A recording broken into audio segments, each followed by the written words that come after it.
ಜನನೀಂ ಶಾರದಾಂ ದೇವೀಂ ರಾಮಕೃಷ್ಣಂ ಜಗದ್ಗುರುಂ ಪಾದಪದ್ಮೇ ತಯೋಶ್ರತ್ವ ಪ್ರಣಮಾಮಿ ಮುಹುರ್ಮುಹುಃ. ರತ್ನಾಕರ ಧೌತಪದಾಂ ಹಿಮಾಲಯ ಕಿರೀಟಿನೀಂ ಬ್ರಹ್ಮ ರಾಜರ್ಷಿ ರತ್ನಾಢ್ಯಾಂ ವಂದೇ ಭಾರತ ಮಾತರಂ.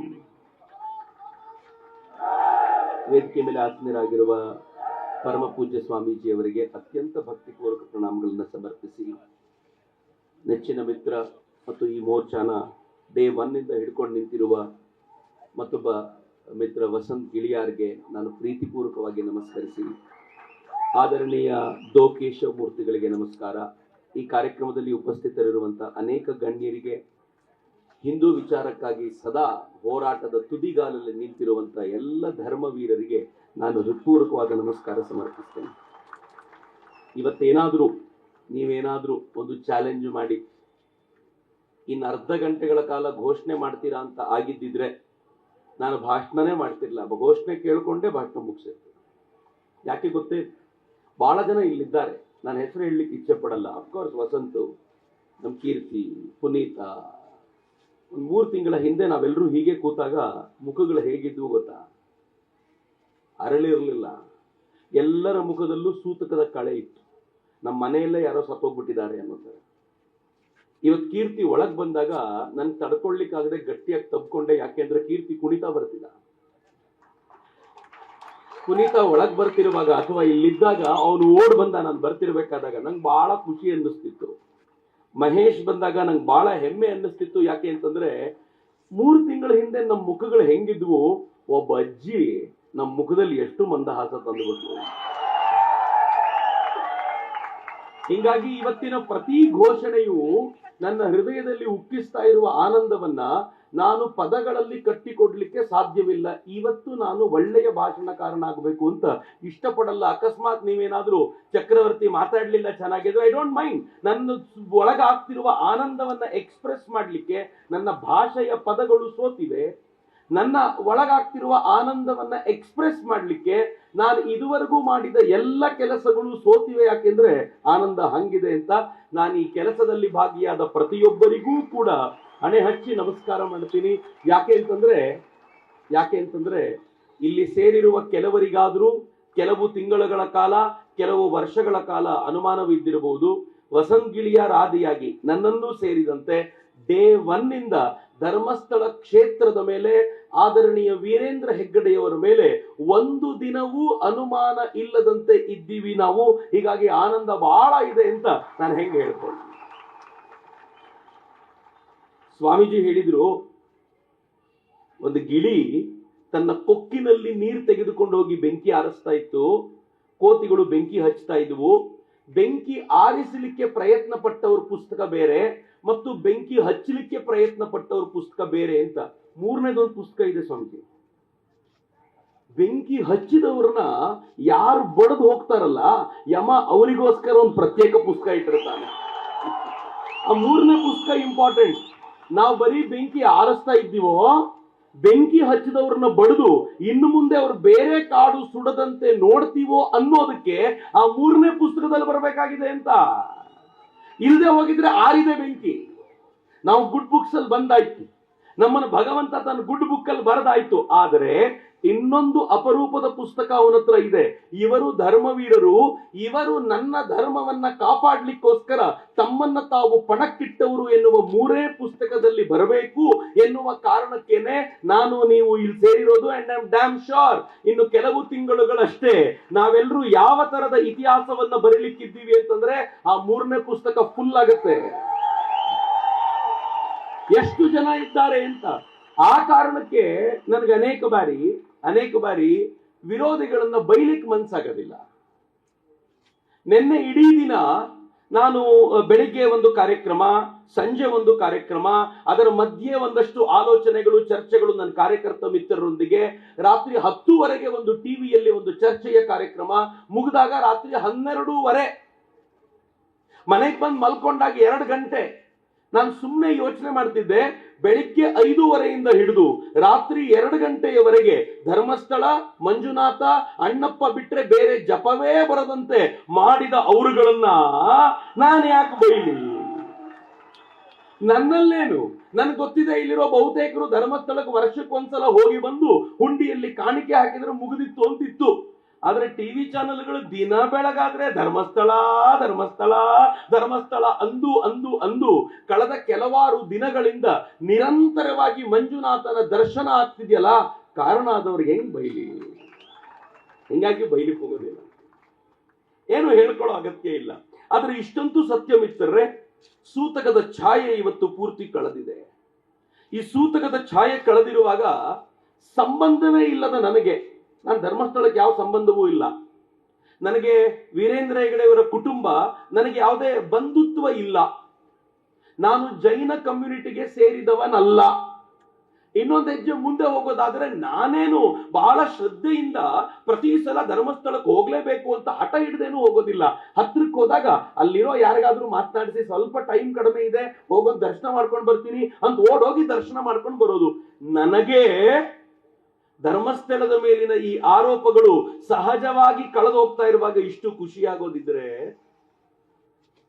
ವೀರೇಂದ್ರ ಹೆಗಡೆ ಅವರಿಗೆ ಎಷ್ಟು ಖುಷಿ ಆಗ್ತಿದ್ದಿರ್ಬೋದು ಇವತ್ತು ಅಂತ ನಾನು ಯೋಚನೆ ಮಾಡಿದಾಗಲೆಲ್ಲ ಭಾವುಕರಾಗ್ತೀನಿ. ನಾನೊಬ್ಬ ಟಿವಿ ಆಂಕರ್ ಜೊತೆ ಮಾತನಾಡ್ತಿದ್ದೆ. ಆ ಟಿವಿ ಆಂಕರ್ ಕೇಳಿದ್ರು ನನಗೆ, ರೀ ಚಕ್ರವರ್ತಿ, ಇವತ್ ನಮ್ಮನ್ನೆಲ್ಲ ಹೊಗಳತೀರಾ ನೀವು, ಕಳೆದ ಕೆಲವಾರು ದಿನಗಳಲ್ಲಿ ಎಂತೆಂತ ಮಾತು ಬಯಸ್ಕೊಂಡಿದ್ದೀನಿ ಗೊತ್ತಾ? ನನ್ನ ಅಮ್ಮನ ಹೆಸರು ತಂದ್ರು, ನನ್ನ ಅಕ್ಕನ ಹೆಸರು ತಂದ್ರು, ನನ್ನ ಹೆಂಡತಿ ಹೆಸರನ್ನು ತಂದ್ರು ಅಂದ್ಬಿಟ್ಟು ಅವ್ರು ಹೇಳಿದ್ರು, ಈ ಮಂಗಳೂರಿನವ್ರಿಗೆ ಬ್ಯಾವರಿಸಿ ಬಿಟ್ರೆ ಬೇರೆ ಬೈಲಿಗೆ ಬರೋದಿಲ್ಲ, ನಾನು ಉತ್ತರ ಕರ್ನಾಟಕದವನು, ಬಾಯಿ ಬಿಟ್ರೆ ಬೆಂಕಿ ಬಿಡ್ತೀನಿ ಅಂತವನು ಕಂಟ್ರೋಲ್ ಮಾಡ್ಕೊಂಡಿದ್ದೀನಿ ಧರ್ಮಸ್ಥಳ ಅನ್ನೋ ಕಾರಣಕ್ಕೋಸ್ಕರ ನನ್ನ ಕತೆ ಹೆಂಗಿರ್ಬೇಡಿ ಹೇಳಿ ಅಂತಂದ್ರು. ನನಗೆ ಆ ಕೂತಾಗ ಅನ್ನಿಸ್ತಿತ್ತು, 4 ದಿನಗಳ ಕಾಲ ಬೈಗುಳ ಕೇಳಿದ್ದಕ್ಕೆ ನಿಮ್ಮ ಆಕ್ರೋಶ ಹಿಂಗಾಗಿ ಬೈಬೇಕು ಅಂತ ಅನ್ನಿಸ್ತಿದೆ.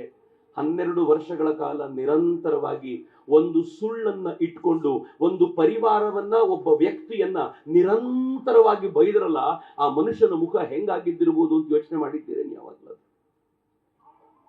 ವೀರೇಂದ್ರ ಹೆಗಡೆಯವರ ಬಗ್ಗೆ ನಾನು ಅವ್ರ ಬಗ್ಗೆನೇ ಮಾತಾಡ್ತಿರೋದು.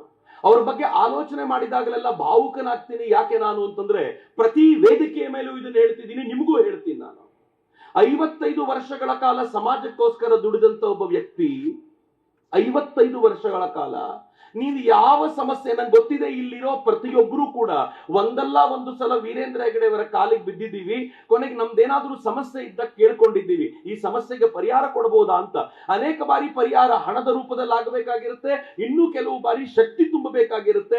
ಸಾಂತ್ವನ ಹೇಳಿ ಕಳಿಸಿದ್ದಾರೆ ಅವರು ನಮಗವ್ರ ಹತ್ತಿರದಿಂದ ಗೊತ್ತಿರುವ ಒಬ್ಬ ವ್ಯಕ್ತಿಯ ಬಗ್ಗೆ, ನಮ್ಮ ಊರಿಗೆ ಬಂದಿರುವ, ನಮ್ಮ ದೇವಸ್ಥಾನಕ್ಕೆ ಬಂದಿರುವ, ನಮ್ಮ ದೇವಸ್ಥಾನಕ್ಕೆ ಹಣ ಕೊಟ್ಟಿರುವಂತ, ನಮ್ಮ ದೇವಸ್ಥಾನಕ್ಕೆ ಉದ್ಧಾರಕ್ಕೋಸ್ಕರ ಪ್ರಯತ್ನ ಪಟ್ಟಿರುವ, ನನ್ನ ಮಗುವಿನ ಅಧ್ಯಯನಕ್ಕೋಸ್ಕರ ಸ್ಕಾಲರ್ಶಿಪ್ ಕೊಟ್ಟಿರುವ, ನಮ್ಮ ಊರಿನ ಕೆರೆಯನ್ನು ಸ್ವಚ್ಛಗೊಳಿಸಿರುವ, ನನ್ನ ಹಳೆಯ ಮಂದಿರವೊಂದನ್ನ ಪುನರುಜ್ಜೀವನಗೊಳಿಸಿಕೊಟ್ಟಿರುವ, ಸದಾ ಕಾಲ ನನ್ನ ಔನ್ನತ್ಯಕ್ಕೋಸ್ಕರ ನಿರಂತರ ಪ್ರಯತ್ನ ಪಡ್ತಿರುವಂತ ಒಬ್ಬ ವ್ಯಕ್ತಿಯನ್ನ ಅವರ ಕಾಲಿನ ಧೂಳಿಗೂ ಸಮನಿಲ್ಲದ ಮತ್ತೊಬ್ಬ ವ್ಯಕ್ತಿ ಬಾಯಿಗೆ ಬಂದಂತೆ ನಿಂದಿಸಿದಾಗ ವಿಡಿಯೋ ನೋಡಿ ಲೈಕ್ ಕೊಟ್ರಲ್ಲ,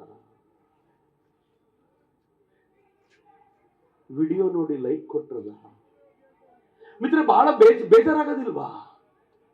ಕಾವಂದರನ್ನ ಅವರು ನನಗೆ ಈ ಪದಗಳನ್ನು ಬಳಸೋದು ಇಷ್ಟ ಆಗೋದಿಲ್ಲ ವಸಂತ್, ಬಹಳ ನೋವಾಗತ್ತೆ. ಆದ್ರೆ ನಾವು ಪ್ರತ್ಯಕ್ಷ ದರ್ಶನ ಮಾಡಿದೀವಿ ಇದನ್ನಲ್ಲ. ಅವರನ್ನು ಕಾಮಾಂಧರು ಅಂತ ನಿರ್ಲಜ್ಜತೆಯಿಂದ ಕರೆಯಬೇಕಾದಾಗ ಒಬ್ಬ ವ್ಯಕ್ತಿಯ ಕುರಿತಂತೆ ಅವರಿಗಂತೂ ನಿರ್ಲಜ್ಜತೆ ಇತ್ತು ಬಿಡಿ. ಆದ್ರೆ ಈ ವಿಡಿಯೋಗಳನ್ನ ಪಾಸ್ ಮಾಡಿದವರನ್ನ ಇದ್ರೂ ಇರಬಹುದೇನೋ, ದೊಡ್ಡವರು ಏನ್ ಬೇಕಿದ್ರು ಮಾಡಬಹುದು ಅನ್ಕೊಂಡ ನಮಗೆ ಒಂದು ಕ್ಷಣವೂ ನಾಚಿಕೆ ಆಗಲಿಲ್ವಾ? ನಾವೇನ್ ಕಡಿಮೆ ಇಲ್ಲ. ಮೊದಲನೇ ಹೊಂಡ ನೋಡಿದ್ವಿ, ಸಿಗಬಹುದೇನೋ, ಸಿಗಲಿಲ್ಲ. 2ನೇ ಹೊಂಡದಲ್ಲಿ ಸಿಗಲಿಲ್ಲ. 3ನೇ ಹೊಂಡದಲ್ಲಿ ಮೂಳೆ ಸಿಕ್ತು, ನೋಡ್ಲಿಲ್ವಾ? ಅವ್ರು ಹೇಳಿದ್ ನಿಜ ಅಂದ್ವಿ ನಾವು. ಆದ್ರೆ ಆ ಮೂಳೆ ಗಂಡಸರದು ಅಂತಾಯ್ತು.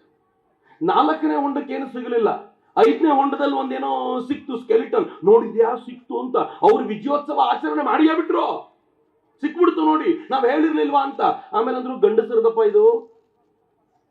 ಇಲ್ಲಿ ರೇಪ್ ಆಗಿದ್ದ ಹೆಣ್ಮಕ್ಳಿಗೋ ಗಂಡಸರಿಗೋ ಮೊದ್ಲು ಹೇಳಿ. ಸ್ವಲ್ಪ ಸೈಲೆಂಟ್ ಆದ್ರು. 6ನೇ ಹೊಂಡದಲ್ಲಿ ಏನಿಲ್ಲ, 7ರಲ್ಲಿ ಏನಿಲ್ಲ, 8ರಲ್ಲಿ ಏನಿಲ್ಲ. ಸ್ವಲ್ಪ ಚಿಗಿಟ್ಕೊಳ್ಳಿಕ್ಕೆ ಶುರು ಮಾಡಿದ್ರು ನಮ್ಮ ಜನ, ನಾವು ಧರ್ಮಸ್ಥಳದ ಪರ. ಈಗ 8 ಹೊಂಡದಲ್ಲಿ ಸಿಗದವರೆಗೂ ಸ್ವಲ್ಪ ಡೌಟ್ ಇತ್ತು, ಆಮೇಲೆ ಸ್ವಲ್ಪ ವಿಶ್ವಾಸ ಬಂತು, ಆದ್ರೂ ಒಂದು ಒಳಗೊಂದು ಅನುಮಾನ, 13 ಸಿಕ್ಕಿದ್ರೆ ಏನ್ ಮಾಡ್ಸಾಯದಪ್ಪ. ಇವರು ಏನು ಕಡಿಮೆ ಇಲ್ಲ, SIT ನವರು 12ವರೆಗೂ ತೆಗೆದ್ರು, ಏನೂ ಇಲ್ಲ ಅಂದ್ರು, 13 ಸ್ಟಾಪ್ ಮಾಡಿದ್ರು, 14ಕ್ಕೆ ಹೋದ್ರು. ಯಾರು ಹೇಳಿದ್ 14ಕ್ಕೆ ಹೋಗಿ ಅಂತ? ಅವ್ರಿಗೆ ಹಠ ಇತ್ತು, ಒಂದಾದ್ರೂ ಹುಡುಕಿ ತೆಗೆದು ಬಿಡ್ತೀವಿ ಇಲ್ಲಿ ಅಂತ. 14 ಹೋದ್ರು, 15 ಹೋದ್ರು, 16 ಹೋದ್ರು, 17 ಹೋದ್ರು, ಏನೂ ಸಿಗಲಿಲ್ಲ ಅಂತಂದಾಗ ಗ್ರೌಂಡ್ ಪೆನಟ್ರೇಟಿಂಗ್ ರೇಡಾರ್ ತೆಗೆದುಕೊಂಡು ಬಂದು 20-22 ಅಡಿ ಆಳಕ್ಕೆ ಹೋಗಿ ಇನ್ನು ನೀರೇ ಸಿಕ್ಕಿಬಿಡ್ತು ಅಂದಾಗ ನಿಲ್ಲಿಸಿದ್ರು. ಆಗ ಎದ್ರು ನೋಡಿ ನಮ್ಮ ಜನ, ಅಬ್ಬಾ ನಾನಿದ್ದೇನೆ ಧರ್ಮಸ್ಥಳದ ಪರ, ಯಾಕಪ್ಪ ಈಗ ಎಲ್ಲ ಮುಗಿದ ಮೇಲೆ? ಯಾವಾಗ ಸಂಕಟ ಇತ್ತೋ ಆಗ ನಿಂತವನು ಧರ್ಮವೀರ ಅನ್ನಿಸ್ಕೊಳ್ತಾನೆ, ಸಂಕಟ ಮುಗಿದ ಮೇಲೆ ಬಂದವನು ಅವಕಾಶವಾದಿ ಅನ್ನಿಸ್ಕೊಳ್ತಾನೆ. ನಾನು ಅವಕಾಶವಾದಿಯೋ ಸಂಕಟದ ಕಾಲದಲ್ಲಿ ನಿಂತ್ಕೊಳ್ಳೋನು ಅನ್ನೋದನ್ನು ಯೋಚನೆ ಮಾಡಿ. ಹಿಂಗಾಗಿ ಒಂದು ವಿಚಾರವನ್ನು ಇವತ್ತು ಹೇಳ್ತೀನಿ. ಇವತ್ತು ಇಡೀ ದಿನದಲ್ಲಿ ನಂಗೆ ಗೊತ್ತಿಲ್ಲ ನೀವು ಮನೆಗೆ ಏನ್ ತೆಗೆದುಕೊಂಡು ಹೋಗ್ತಿರೋ, ಏನ್ ಟೇಕ್ ಹೋಮ್ ಮೆಸೇಜ್ ತೆಗೆದುಕೊಂಡು ಹೋಗ್ತಿರೋ, ಒಂದೇ ಒಂದು ಮೆಸೇಜ್ ನಾನು ಕೊಡ್ಲಿಕ್ಕೆ ಇಚ್ಛೆ ಪಡ್ತೀನಿ. ಅಕಸ್ಮಾತ್ ನೀವು ಮನಸ್ಸಿನಲ್ಲಿ ಚಕ್ರವರ್ತಿಯ ಬಗ್ಗೆ ಸ್ವಲ್ಪವಾದ್ರೂ ಗೌರವ ಇದ್ರೆ, ನಂಗೇನು ವಿಶ್ವಾಸ ಇಲ್ಲ, ವೀರೇಂದ್ರ ಹೆಗ್ಗಡೆಯವರನ್ನ ಬೈದಾಗ್ಲೇ ಬಾಯಿ ಮುಚ್ಕೊಂಡಿರೋ ಜನ ನಾಳೆ ಚಕ್ರವರ್ತಿಯ ಬಗ್ಗೆ ಏನಾದ್ರೂ ಕೆಟ್ಟದ್ದು ಮಾತನಾಡಿದ್ರೆ ನೀವೇನ್ ಜೊತೆಲಿ ನಿಂತ್ಕೊಳ್ತೀರಿ ಅಂತ ನಾನು ನಂಬ್ಕೊಂಡಿದ್ದೀನಿ ಅನ್ಕೊಂಡಿದ್ದೀರಾ? ದೇವರಾಣೆಗೂ ನಂಬಿಲ್ಲ. ನಾನು ನಿಮ್ಮನ್ನ ನಂಬ್ಕೊಂಡು ಹೋರಾಟ ಮಾಡಲ್ಲ. ನಾನು ಹೇಳುವಾಗ ನಿಮ್ಗೆ ಬೇಜಾರಾಗ್ತಿರ್ಬೋದು, ಇದು ನನ್ನ ಬಗ್ಗೆನೂ ನಾನು ಹೇಳ್ಕೊಳ್ತೀನಿ. ಇದನ್ನ ನಂಬ್ಕೊಂಡು ಹೋರಾಟ ಮಾಡಿದ್ರೆ ಹಿಂದುತ್ವ ಕಟ್ಲಿಕ್ಕೆ ಆಗೋದಿಲ್ಲ ಮಿತ್ರರೇ. ಹೇಗೆ ವೀರೇಂದ್ರ ಹೆಗಡೆಯವರು ಯಾರಿಲ್ದೆ ಹೋದ್ರು ನಾನೊಬ್ಬ ನನ್ನ ಪಾಡಿಗೆ ಕೆಲಸ ಮಾಡ್ತಾನೇ ಇರ್ತೀನಿ ಅಂತ ಮಾಡ್ತಾನೇ ಇದ್ರು, ಹಾಗಿದ್ದಾಗ ಮಾತ್ರ ಸಾಧ್ಯ. ಅಕಸ್ಮಾತ್ ನಿಮಗೆ ನಾವು ಈ ಪಾಳಯದಲ್ಲಿ ಇರಬಾರದು ಅನ್ನೋದು ಮನಸ್ಸಿನಲ್ಲಿದ್ರೆ ಒಂದೇ ಒಂದು ಮಂತ್ರವನ್ನ ಜಪಿಸಿ. ಏನ್ ಗೊತ್ತೇನು? ಯಾರಾದ್ರೂ ಹಿಂದೂ ಧರ್ಮವನ್ನ ಹೊಗಳಿದ್ರೆ ಕಣ್ಣು ಮುಚ್ಕೊಂಡು ಅಕ್ಸೆಪ್ಟ್ ಮಾಡಿ, ಏನೂ ಕೇಳಬೇಕು ಅಂತಿಲ್ಲ. ಹೊಗಳಿಕೆಗೆ ಯೋಗ್ಯವಾದ ಜಗತ್ತಿನ ಅತ್ಯಂತ ಶ್ರೇಷ್ಠವಾಗಿರುವ ಧರ್ಮ ನನ್ನ ಹಿಂದೂ ಧರ್ಮ, ಅನುಮಾನವೇ ಇಲ್ಲ. ಯಾರಾದ್ರೂ ಹೊಗಳಿದ್ರೆ ಬಾಯಿ ಮುಚ್ಕೊಂಡು ಒಪ್ಕೊಳ್ಳಿ. ಎರಡನೇದಿದೆ ಇಂಪಾರ್ಟೆಂಟ್. ಯಾರಾದರೂ ಹಿಂದೂ ಧರ್ಮವನ್ನ, ಹಿಂದೂ ಧರ್ಮಕ್ಕಾಗಿ ದುಡಿಯೋ ವ್ಯಕ್ತಿಗಳನ್ನ ತೆಗಳಿದ್ರೆ ಮೊದಲು ತೆಗಳಿದವನು ಯಾರು ಅಂತ ನೋಡಿ, ಅವನ ಯೋಗ್ಯತೆಯನ್ನು ಪರೀಕ್ಷೆ ಮಾಡಿ, ಅವನ ಹಿಂದೆ ಯಾರಿದ್ದಾರೆ ಅಂತ ಟೆಸ್ಟ್ ಮಾಡಿ. ಟೆಸ್ಟ್ ಮಾಡಿದ ನಂತರ ನಿಮ್ಮ ಮನಸ್ಸಿಗೆ ಒಪ್ಪಿದ್ರೆ ಆಗ ಬೇಕಿದ್ರೆ ಒಪ್ಕೊಳ್ಳಿ, ಇಲ್ಲ ಅಂದ್ರೆ ಬಿಡಿ ಅಂತ. ಈ ವಿಚಾರವನ್ನು ನೀವೇನಾದ್ರೂ ಅಕ್ಸೆಪ್ಟ್ ಮಾಡ್ತೀರಾ ಅಂತಾದ್ರೆ ಅರ್ಧ ಭಾಗ ಹಿಂದುತ್ವ ಗೆಲ್ಲುತ್ತೆ. ಇಲ್ಲದೆ ಹೋದ್ರೆ ನಮ್ಮ ಕಥೆ ಏನಿದೆ ಗೊತ್ತಾ?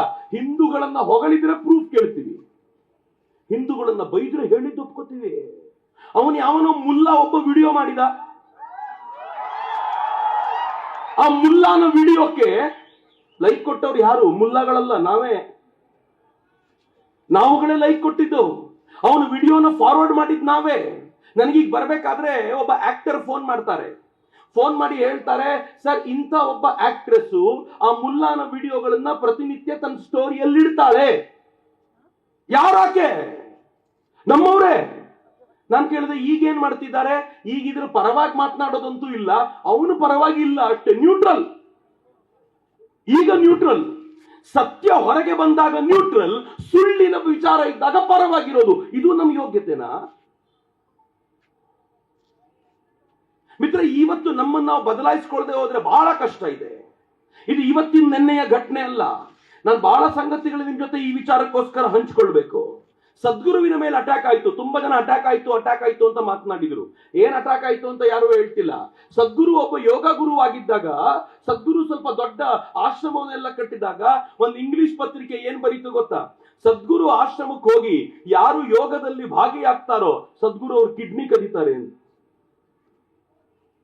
ಅವ್ರು ಮಲ್ಕೊಂಡಿರ್ತಾರೆ, ಅವ್ರ ನಿದ್ದೆಯಲ್ಲಿರುವಾಗ ಅರಿವಳಿಕೆ ಮದ್ದು ಕೊಟ್ಟು ಕಿಡ್ನಿ ಕದೀತಾರೆ ಅಂತ. ಆ ಪತ್ರಿಕೆಯ ಆಧಾರವಾಗಿ ಇಟ್ಕೊಂಡು ಇಲ್ಲಿನ ಕೆಲವು ಪತ್ರಕರ್ತರು ಬಂದು ಕೇಳಿದ್ರು, ಸದ್ಗುರುಗಳೇ ನೀವು ಕಿಡ್ನಿ ಕದೀತೀರಾ ಅಂತ ಹೇಳ್ತಾರೆ, ಎಕ್ಸ್ಪೋರ್ಟ್ ಮಾಡ್ತೀರಾ ಅದನ್ನ? ಸದ್ಗುರು ಏನು ಉತ್ತರ ಕೊಟ್ಟರು ಗೊತ್ತಾ? ನಂಗೆ ಅದಕ್ಕೆ ಬಹಳ ಇಷ್ಟ ಆಗ್ತಾರ ಅವ್ರು ಹೇಳಿದ್ರು, ಇಲ್ಲ ನನಗೆ ಬೆಳಗ್ಗೆ ಬ್ರೇಕ್ಫಾಸ್ಟ್ಗೆ ಕಿಡ್ನಿಗಳು ಸಾಕಾಗೋದಿಲ್ಲ, ಇನ್ನು ಎಕ್ಸ್ಪೋರ್ಟ್ ಯಾವಾಗ ಮಾಡ್ಲಿ, ಅದಕ್ಕೆ ನಾನು ಎಕ್ಸ್ಪೋರ್ಟ್ ಮಾಡೋದಿಲ್ಲ ಅಂತ ಸದ್ಗುರು ಮಾತ್ರ ಹೇಳ್ಬೋದಾಗಿರುವಂತ ಮಾತದು. ಅದಕ್ಕೆ ಸದ್ಗುರು ಬಗ್ಗಲಿಲ್ಲ. ಜನ ಅವ್ರು ಹೇಳ್ತಾರೆ, ನನ್ನ ಆಶ್ರಮಕ್ಕೆ ಹಾಲು ಕೊಡುವವನು ಕೂಡ ಒಂದು ಕಾಲದಲ್ಲಿ ಬರ್ತಿರ್ಲಿಲ್ಲ, ದೂರದಲ್ಲಿ ನಿಂತ್ಕೊಂಡು ಹಾಲು ಕೊಟ್ಟು ಹೋಗ್ತಿದ್ದ. ಯಾಕಪ್ಪ ಹಂಗ್ ಮಾಡ್ತೀಯ ಅಂತ ಕೇಳಿದ್ರೆ, ಒಳಗ್ ಬಂದ ಸದ್ಗುರುಗಳು ಕಿಡ್ನಿ ಕದೀತಾರೆ ಅಂತ ನಂಬಿಸ್ಬಿಟ್ಟಿದ್ರು. ಯಾವಾಗ ಜನರಿಗೆ ನಿಧಾನವಾಗಿ ಅದು ದೂರ ಆಯ್ತೋ, ಎಲ್ರು ಬರ್ಲಿಕ್ಕೆ ಶುರು ಮಾಡಿದ್ರೋ, ಸದ್ಗುರು ಆಶ್ರಮಕ್ಕೆ ಹೋದವ್ರನ್ನ ರೇಪ್ ಮಾಡ್ತಾರೆ ಅನ್ಲಾಯ್ತು. ಯಾರ್ಯಾರು ಯೋಗ ಮುಗಿಸ್ಕೊಂಡು ಬಂದು ವಿದೇಶಗಳಿಗೆಲ್ಲ ಹೋಗ್ತಿದ್ರೋ ಅವ್ರಿಗೆ ಫೋನ್ ಮಾಡಿ ಹೇಳ್ತಿದ್ರಂತೆ, ರೇಪ್ ಆಯ್ತು ಅಂತ ಹೇಳ್ಬಿಡ್ರಲ್ಲ, ನೀವು ವಿದೇಶದಲ್ಲಿ ಇದ್ದೀರಾ, ನೀವೇನ್ ವಿಚಾರಣೆಗೆ ಬರಬೇಕು, ನೀವ್ ಒಬ್ರು ಹೇಳಿ ಸಾಕು, ಇವ್ರ ಕತೆ ಮುಗಿಸ್ತೀವಿ ನಾವು ಅಂತ. ಏನ್ ಜನ ರೀ. ಆದ್ರೆ ಎಲ್ಲ ಆರೋಪಗಳಿಂದಲೂ ಸದ್ಗುರು ಮುಕ್ತವಾದ್ರು ನಮ್ಗೆ ಯಾರಿಗೂ ಗೊತ್ತೇ ಇಲ್ಲ.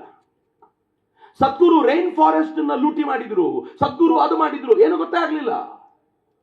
ರವಿಶಂಕರ್ ಗುರೂಜಿ ಅವರು ಜಮೀನನ್ನ ಕಬಳಿಸೋದ್ರಲ್ಲಿ ನಿಸ್ಸೀಮರು ಅಂತ ಹೇಳಿದ್ರು. ಅವ್ರ ಜೊತೆಯಲ್ಲಿರೋರ್ನ ನಾನು ಮಾತನಾಡಿಸಿದ್ರೆ ಹೇಳ್ತಾರೆ, ಸರ್ 1 ಇಂಚು ಜಮೀನು ಬೇರೆಯವ್ರದಿಲ್ಲ ಸರ್, ಇಲ್ಲಿ ಎಲ್ಲ ಮೋಸ, ಎಲ್ಲ ಸುಳ್ಳು ಹೇಳ್ತಾರೆ. ಯಾರು ಮಾಡಿದ್ರು ಈ ಪ್ರಾಪಗೆಂಡಾ? ರವಿಶಂಕರ್ ಗುರೂಜಿ ಬಗ್ಗೆ ಅವ್ರ ಮೇಲಿರುವಂತ ಎಲ್ಲ ಅಪವಾದಗಳು ದೂರವಾಯ್ತು, ನಮ್ಗೆ ಯಾರಿಗೂ ಗೊತ್ತಾಗಲಿಲ್ಲ, ನಾವು ಇಷ್ಟಲ್ಲೇ ಉಳ್ಕೊಂಡ್ವಿ. ಶಬರಿಮಲೆಗೆ ಒಬ್ಬ ಆಕ್ಟಿವಿಸ್ಟ್ ಬರ್ತಾಳೆ, ನಾನು ಶಬರಿಮಲೆಗೆ ಹೋಗ್ತೀನಿ, ಹೆಣ್ಮಕ್ಳಿಗೆ ಯಾಕೆ ಅವಕಾಶ ಕೊಡೋದಿಲ್ಲ ಅಂತ ಹೇಳಿ ಇಡೀ ದೇಶದಲ್ಲಿ ಶಬರಿಮಲೆ ಕುರಿತಂತೆ ಒಂದು ಚರ್ಚೆ ಶುರುವಾಗುತ್ತೆ. ಹೊಸ ಪೀಳಿಗೆಯ ತರುಣರು ಹೆಣ್ಮಕ್ಳಿಗೆ ಯಾಕೆ ಅವಕಾಶ ಇಲ್ಲ ಅಂತ ಮಾತಾಡುವಂತ ಪರಿಸ್ಥಿತಿ ಬರುತ್ತೆ. ಶಬರಿಮಲೆ ಅರ್ಧ ದಕ್ಷಿಣವನ್ನ ತನ್ನ ತೆಕ್ಕೆಯಲ್ಲಿ ಹಿಡ್ಕೊಂಡಿದೆ. ಇದರ ಮೇಲಿನ ಶ್ರದ್ಧೆಯನ್ನ ತೆಗೆದುಹಾಕ್ಲಿಲ್ಲ ಅಂತಂದ್ರೆ ದಕ್ಷಿಣ ಭಾಗವನ್ನ ಇಸ್ಲಾಮೈಸು ಕ್ರಿಶ್ಚಿಯನೈಸ್ ಮಾಡೋದು ಕಷ್ಟ ಅಂತ ತುಂಬಾ ಚೆನ್ನಾಗಿ ಗೊತ್ತಿದೆ ಅವರಿಗೆ. ಶನಿ ಶಿಂಗಣಾಪುರ ಲಕ್ಷಾಂತರ ಜನ ಭಕ್ತರು ಹೋಗ್ತಾರೆ. ಅದಕ್ಕೆ ನಮಗೊಂದು ಶ್ರದ್ಧೆ ಇದೆ, ಭಯ ಇದೆ. ಶನಿಯನ್ನ ಕಂಡಾಗ, ಶನಿ ಮಹಾತ್ಮನನ್ನ ಕಂಡಾಗ ಅಲ್ಲಿಗೆ ಹೋಗ್ತಾರೆ. ಅದರ ಭಾವನೆ ಕೆರಳಿಸಬೇಕು ಅಂತ ಭೂಮಾತಾ ಬ್ರಿಗೇಡ್ ಅಂತ ಮಾಡಿಕೊಂಡು ಒಂದು ಹೆಣ್ಣು ಮಗಳು ನಾನು ಶನಿ ಮಂದಿರಕ್ಕೆ ನುಗ್ಗುತ್ತೀನಿ ಅಂತ ತಂದೊಂದು 200-300 ಕಾರ್ಯಕರ್ತರನ್ನ ಕರ್ಕೊಂಡು ನುಗ್ಗುತ್ತಾಳೆ.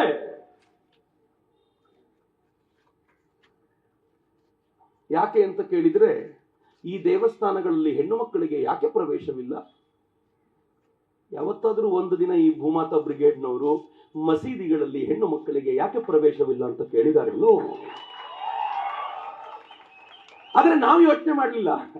ನಮ್ಗೆ ಏನ್ ಅನ್ನಿಸ್ತು ಅಂತಂದ್ರೆ, ಕರೆಕ್ಟ್, ಇವ್ರು ಕೇಳೋದು ನ್ಯಾಯವಾಗಿದೆ, ಯಾಕೆ ಹೆಣ್ಮಕ್ಳಿಗೆ ಕೊಡಬಾರ್ದು ಅಂತ. ನಾವು ಬಹಳ ಒಳ್ಳೆ ಜನ ಅಲ್ಲ ಹಿಂದೂಗಳು.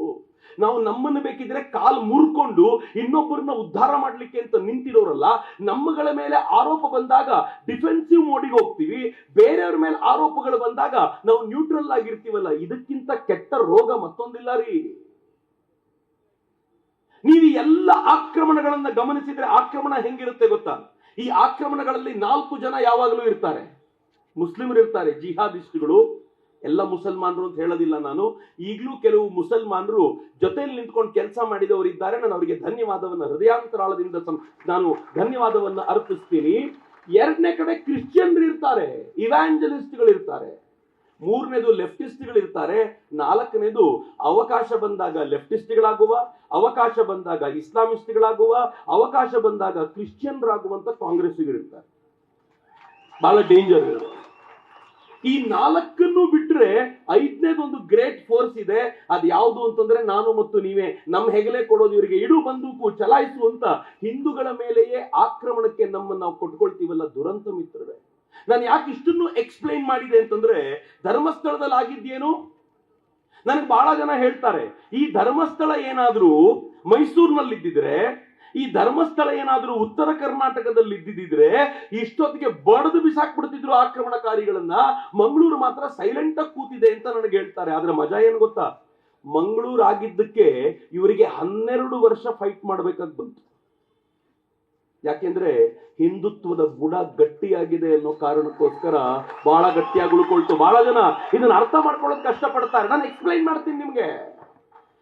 ಮಂಗಳೂರಿನಲ್ಲಿ ಅಲ್ಲಿರುವಂತ ಹಿಂದುತ್ವದ ಅಲೆಯನ್ನ, ಹಿಂದುತ್ವದ ವಿಚಾರಧಾರೆಯನ್ನ ಒಡೆದು ಹಾಕದೆ ಹೋದ್ರೆ ಎಡಪಂಥೀಯರ ಚಿಂತನೆಯನ್ನ ಬಿತ್ತೋದು ಕಷ್ಟ ಅಂತ ಎಡಪಂಥೀಯರು ಕಳೆದ 50-60 ವರ್ಷಗಳಿಂದ ನಿರಂತರವಾಗಿ ಪ್ರಯತ್ನ ಪಟ್ಟು ಸೋತೋಗಿದ್ದಾರೆ.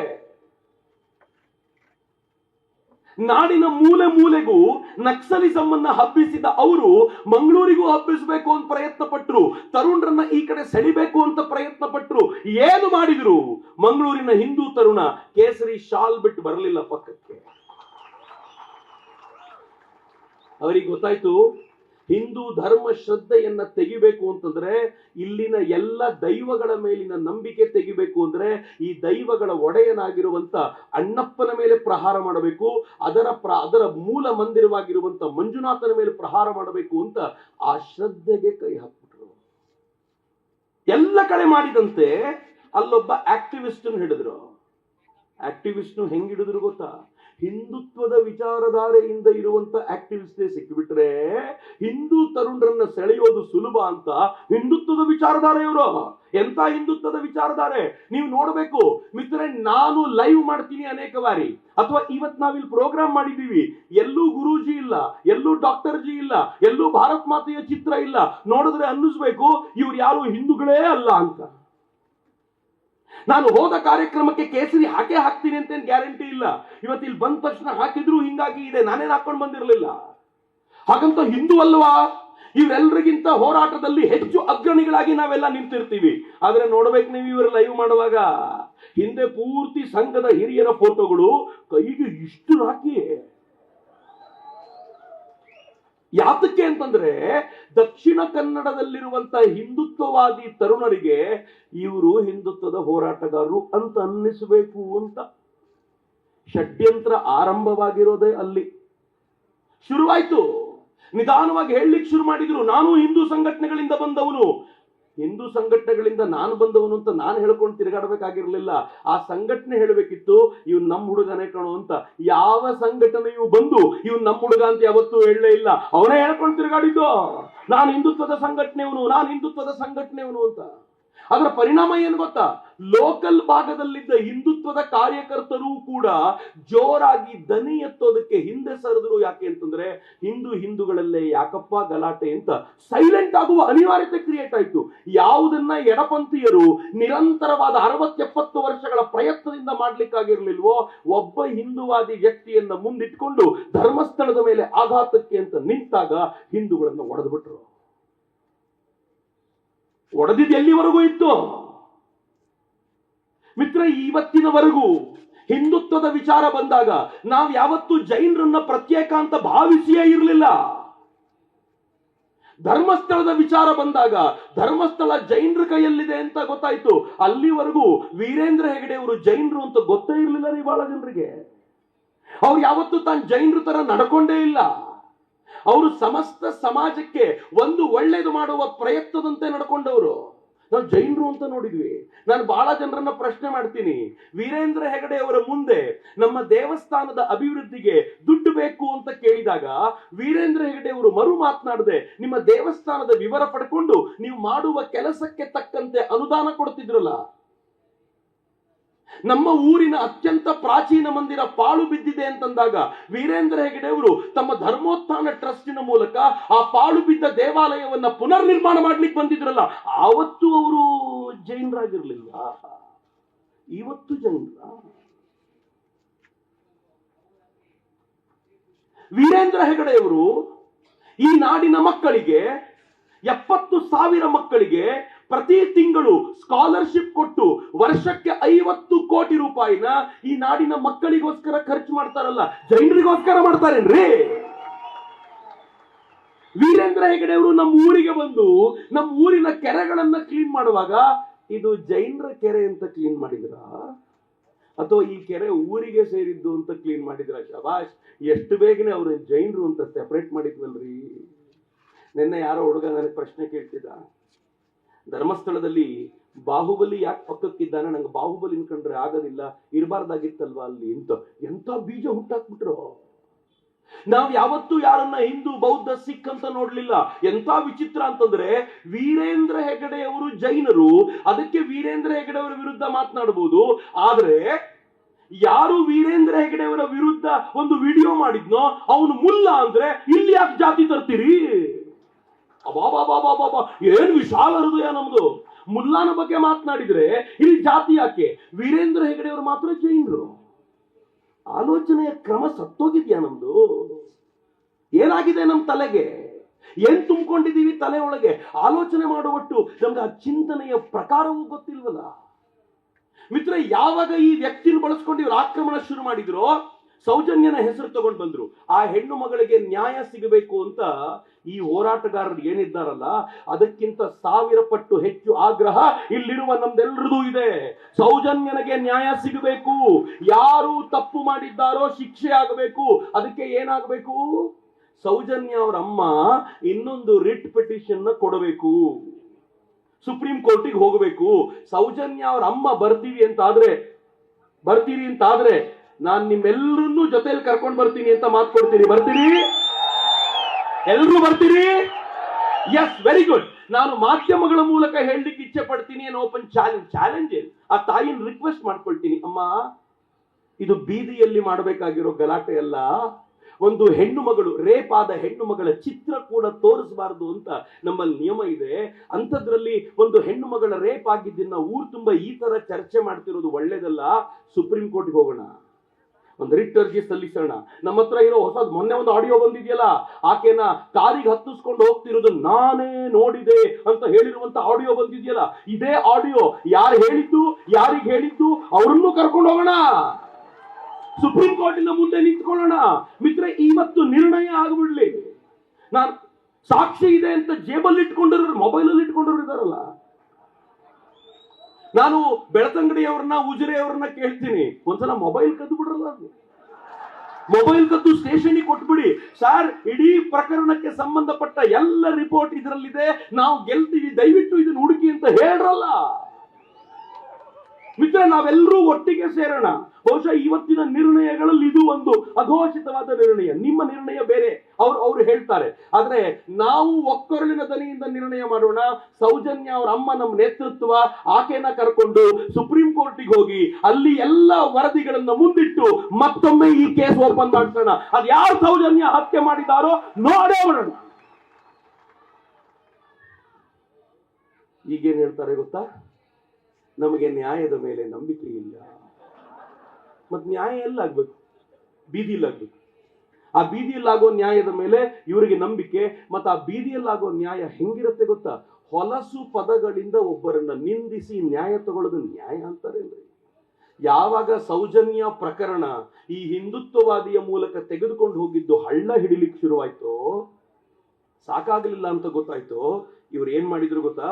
ನಿಧಾನವಾಗಿ ಸ್ವಲ್ಪ ಬುದ್ಧಿ ಮತ್ತೆ ಇವರಿಗಿಂತ ಜಾಸ್ತಿ ಇರೋ ಮತ್ತೊಬ್ಬನನ್ನು ಕರ್ಕೊಂಡು ಬಂದು ಸೇರಿಸಿ ದಿನ ಬೆಳಗಾದ್ರೆ ಮಾತನಾಡ್ಲಿಕ್ಕೆ ಹಚ್ಚಿದ್ರು.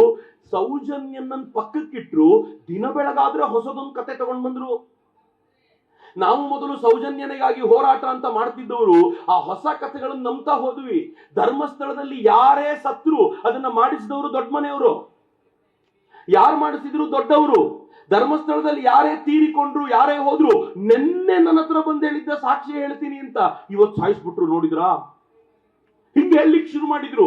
ನಾವು ನಂಬ್ತಾ ಹೋದ್ವಿ. ಕೊನೆಗೆ ಎಲ್ಲಿವರೆಗೂ ಅಂತಂದ್ರೆ, ಈ ವ್ಯಕ್ತಿಯಿಂದಲೂ ಕೂಡ ನ್ಯಾಯ ಕೊಡಿಸ್ಲಿಕ್ಕೆ ಆಗ್ತಾ ಇಲ್ಲ, ಅಥವಾ ತಾವು ಅನ್ಕೊಂಡಂತೆ ಧರ್ಮಸ್ಥಳವನ್ನ ಅಥವಾ ದಕ್ಷಿಣ ಕನ್ನಡವನ್ನ ಲೆಫ್ಟಿಸ್ಟ್ ಲಿಬರಲ್ಗಳ ಅಡ್ಡ ಮಾಡ್ಲಿಕ್ಕೆ ಆಗ್ತಾ ಇಲ್ಲ ಅಂತ ಗೊತ್ತಾದಾಗ ಇವ್ರು ಕೊನೆಗೆ ಮೊರೆಗೆ ಹೋಗಿದ್ದು ಯಾರಿಗೆ ಗೊತ್ತಾ?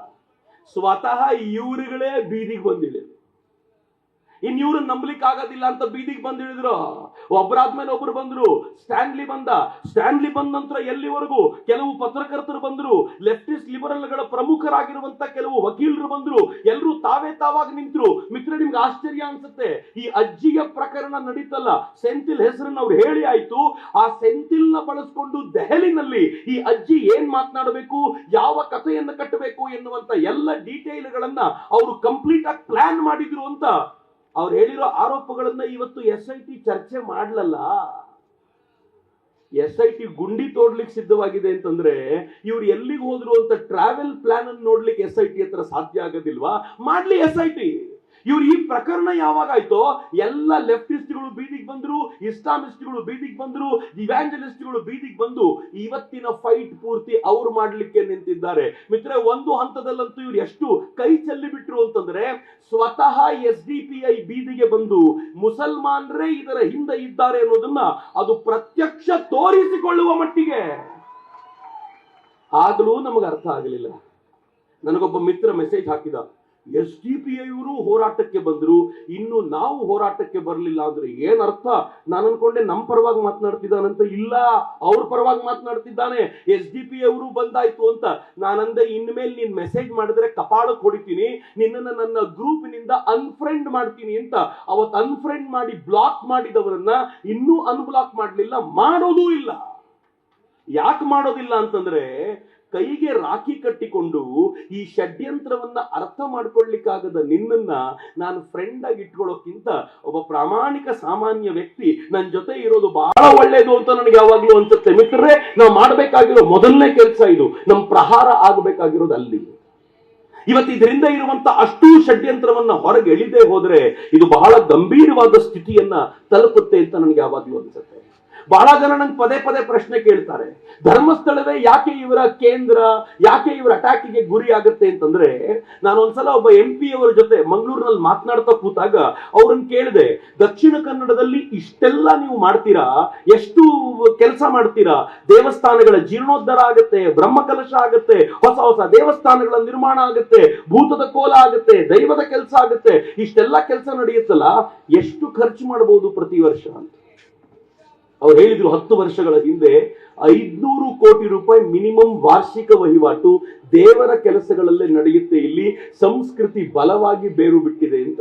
ಇವತ್ತು 500 ಕೋಟಿ ಅಲ್ಲ, ಮಿನಿಮಮ್ 750 ಕೋಟಿಯಿಂದ 1,000 ಕೋಟಿ ರೂಪಾಯಿವರೆಗೂ ಇದಿರಬಹುದು ಅಂತ ನನಗನ್ಸುತ್ತೆ.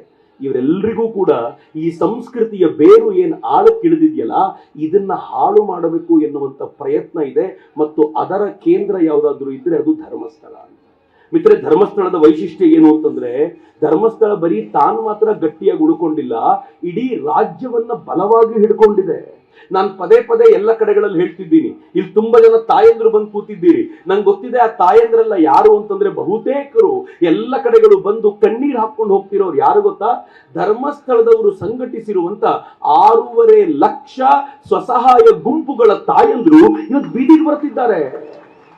ಯಾರ ಕಾರಣಕ್ಕೋಸ್ಕರ ಅನ್ನ ಉಣ್ತಾ ಇದ್ದೀವೋ ಆ ಧನಿಗಳ ಕುರಿತಂತೆ ಏನೆಲ್ಲ ಮಾತನಾಡ್ತಿದ್ದಾರೆ ಅಂತ ಅವರಿಗೆ ಭಾವ ತುಂಬಿ ಬಂದಿದೆ. ಯಾರ್ಯಾರಿಗೆ ಗೊತ್ತಿಲ್ವೋ ಅವರಿಗೋಸ್ಕರ ಹೇಳ್ತೀರಿ. 6.5 ಲಕ್ಷ ಸ್ವಸಹಾಯ ಸಂಘಗಳು, ಅದರ ಮೂಲಕ 55 ಲಕ್ಷ ಜನರಿಗೆ ನೇರವಾಗಿ ತಲುಪಿರುವಂತ ಯಾವ್ದಾದ್ರೂ ಒಂದು ಸಂಘಟನೆ ಇದ್ರೆ ರಾಜ್ಯದಲ್ಲಿ ಅದು ಧರ್ಮಸ್ಥಳದ ಸಂಘಟನೆಯೇ. 55 ಲಕ್ಷ ಜನರಿಗೆ. ಮಿತ್ರ, ಇದೊಂದು ಪ್ಯಾರಲಲ್ ಗವರ್ನಮೆಂಟ್. ಈ 55 ಲಕ್ಷ ಜನರಿಗೆ ಸಾಲ ಕೊಟ್ಟಿದ್ದಾರಲ್ಲ, ಕೆಲವರಿಗಾದ್ರೂ ಅರ್ಥ ಆಗ್ಬೋದು ಅನ್ಕೊಳ್ತೀನಿ. 10,000 ಕೋಟಿ ಸಾಲ ಅಲ್ಲ ಡಿಸ್ಬರ್ಸ್ ಮಾಡಿರೋದು, 25,000 ಕೋಟಿ ಅಲ್ಲ, 50,000 ಕೋಟಿ ಅಲ್ಲ, 1 ಲಕ್ಷ ಕೋಟಿ ಅಲ್ಲ, 1.25 ಲಕ್ಷ ಕೋಟಿ ರೂಪಾಯಿ ಸಾಲವನ್ನ ಈ ರಾಜ್ಯದ 55 ಲಕ್ಷ ಪರಿವಾರಗಳಿಗೆ ಡಿಸ್ಬರ್ಸ್ ಮಾಡ್ಲಿಕ್ಕೆ ಸಾಧ್ಯ ಆಗಿದೆಯಲ್ಲ, ಅದು ಧರ್ಮಸ್ಥಳದ ಸಾಧನೆ. ಅಯೋಗ್ಯನೊಬ್ಬ ಬಂದು ಹೇಳ್ತಾನೆ, ಲೇವಾದೇವಿ ವ್ಯವಹಾರ ಮಾಡ್ತಾರೆ ಅಂತ ಹೇಳ್ತಾನಲ್ಲ. ಯಾರೋ ಒಬ್ಬ ಬಂದು ದಾರಿ ತಪ್ಪಿಸಿ ಏನ್ ಹೇಳ್ತಾನೆ ಗೊತ್ತಾ? ಅವ್ನು ಹೇಳ್ತಾನೆ, ಧರ್ಮಸ್ಥಳ ಏನು ಸ್ವಂತ ದುಡ್ಡು ಕೊಡೋದಿಲ್ಲ ರೀ, ನಾವು ಹುಂಡಿಗೆ ಹಾಕಿದ ದುಡ್ಡನ್ನು ಕೊಡ್ತಾರೆ, ನಾವು ಹುಂಡಿಗೆ ಹಾಕಿದ ಅಲ್ಲರಿ ಕೊಡೋದು, ಅವರು ಸಾಲ ಸ್ವಂತದ್ದು ಕೊಡೋದಿಲ್ಲ.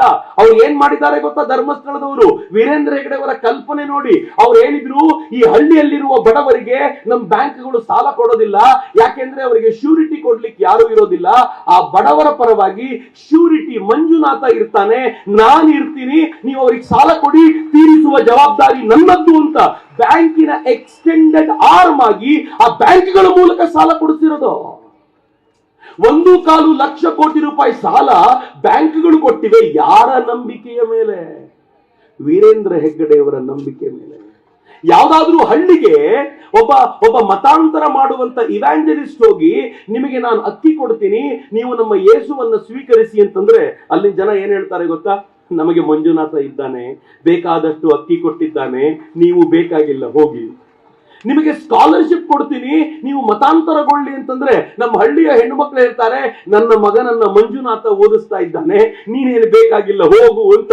ನಾನು ನಿಮಗೆ ಸಾಲ ಕೊಡ್ತೀನಿ, ಮಗಳ ಮದುವೆ ಮಾಡಿ ಅಂತಂದ್ರೆ ಸ್ವಸಹಾಯ ಸಂಘದಿಂದ ಸಾಲ ತಗೊಂಡಿದ್ದೀವಿ, ನೀನ್ ತಲೆ ಕೆಡಿಸ್ಕೊಳ್ಬೇಡ ಅಂತ ಇವ್ಯಾಂಜಲಿಸ್ಟ್ಗೆ ಬರೀ ದಕ್ಷಿಣ ಕನ್ನಡದಲ್ಲಿ ಅಷ್ಟೇ ಅಲ್ಲ, ಇಡೀ ರಾಜ್ಯದಲ್ಲಿ ಅವರ ಕೆಲಸ ನಡೆಯದಂತೆ ಮಾಡಿರುವ ಯಾವ್ದಾದ್ರೂ ಒಂದು ಪ್ರಬಲವಾದ ಶಕ್ತಿ ಇದ್ರೆ ಅದು ಧರ್ಮಸ್ಥಳ ಕ್ಷೇತ್ರ.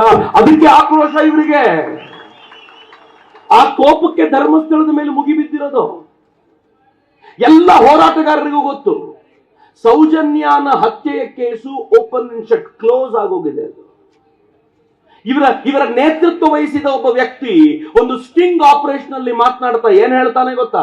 ಆತ ಮಾತನಾಡ್ತಾ ಹೇಳ್ತಾನೆ, ಸೌಜನ್ಯನ ಕೇಸ್ ಮುಗಿತು, ಇದರಿಂದ ಧರ್ಮಸ್ಥಳಕ್ಕೆ ಏನು ಮಾಡ್ಲಿಕ್ಕಾಗೋದಿಲ್ಲ, ನಾವು ಹೊಸದನ್ನೇನೋ ಕೆದಕಬೇಕು ಅಂತ ಆತ ಹೇಳಿದ್ದಾನೆ.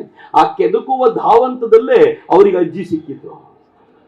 ವಸಂತ್ ಬಹಳ ಚೆನ್ನಾಗಿ ಹೇಳಿದ್ರು, ಒಬ್ಬ ಅಜ್ಜಿ ಎಂತ ಕೆಟ್ಟ ಜನ ರೀ. ಒಬ್ಬ ಅಜ್ಜಿ ಬರ್ತಾಳೆ, ನನಗೆ ದೇವಸ್ಥಾನದಿಂದ ಜಾಗದ ವಿಚಾರದಲ್ಲಿ ತೊಂದರೆ ಆಗಿದೆ ಅಂತ. ತೊಂದರೆ ಏನು? ನಾನು ಹೆಂಗಂದ್ರೆ ಮತ್ತೆ ತಪ್ಪು ಮೆಸೇಜ್ ತಗೊಂಡು ಹೋಗ್ಬಿಡ್ತೀರ, ಅದಕ್ಕೆ ಕ್ಲಿಯರ್ ಮಾಡ್ತೀನಿ ನಿಮ್ಗೆ. ತೊಂದರೆ ಏನು? ಆ ಅಜ್ಜಿಯ ಚಿಕ್ಕಪ್ಪ ತನ್ನ ಜಾಗವನ್ನ, ತನ್ನ ಊರಿನಲ್ಲಿ ತನ್ನ ಹೆಸರಲ್ಲಿದ್ದ ಜಾಗವನ್ನ ತನ್ನ ಮಕ್ಕಳು ಮೊಮ್ಮಕ್ಕಳಿಗೆ ಕೊಡದೆ ವೀರೇಂದ್ರ ಹೆಗಡೆ ಅವರಿಗೆ ದಾನ ಮಾಡ್ತೀನಿ ಅಂತ. ಹೆಗಡೆಯವರು ಆರಂಭದಲ್ಲಿ ಬೇಡ ಅಂದ್ರು. ಬೇಡ, ಇದು ಯಾಕೆ ಅಂತ ಅವ್ರು ಕೇಳದೆ, ನಿಮಗೆ ಕೊಟ್ರೆ ನಿಮಗೆ ಮಾತ್ರ ಕೊಡೋದು, ಇಲ್ಲದೆ ಹೋದ್ರೆ ಯಾರಿಗೂ ಕೊಡೋದಿಲ್ಲ ಅಂತ ಹಠ ಹಿಡಿದ ಮೇಲೆ ಜಾಗ ತಗೊಂಡ್ರು. ತಗೊಂಡಿದ್ದ ಅಷ್ಟೇ ಎಲ್ಲ ಮಿತ್ರರೇ, ಪುಟ್ಟದೊಂದು ಜಾಗವನ್ನು ತಗೊಂಡು ಅಕ್ಕಪಕ್ಕದಲ್ಲಿರುವಂತಹ 10-12 ಎಕರೆ ಜಮೀನನ್ನು ಖರೀದಿ ಮಾಡಿ ಅಲ್ಲಿ ಒಂದು ಅದ್ಭುತವಾಗಿರುವಂತ ನ್ಯಾಚುರೋಪತಿ ಹಾಸ್ಪಿಟಲ್ ನ ನಿರ್ಮಾಣ ಮಾಡಿದ್ರಲ್ಲ, ಅದು ವೀರೇಂದ್ರ ಹೆಗಡೆ ಅವರು ಮಾಡಿದ ಮ್ಯಾಜಿಕ್. ಈಗ ಈ ಹೆಣ್ಣು ಮಗಳಿಗೆ ಕೋಪ ಬಂತು.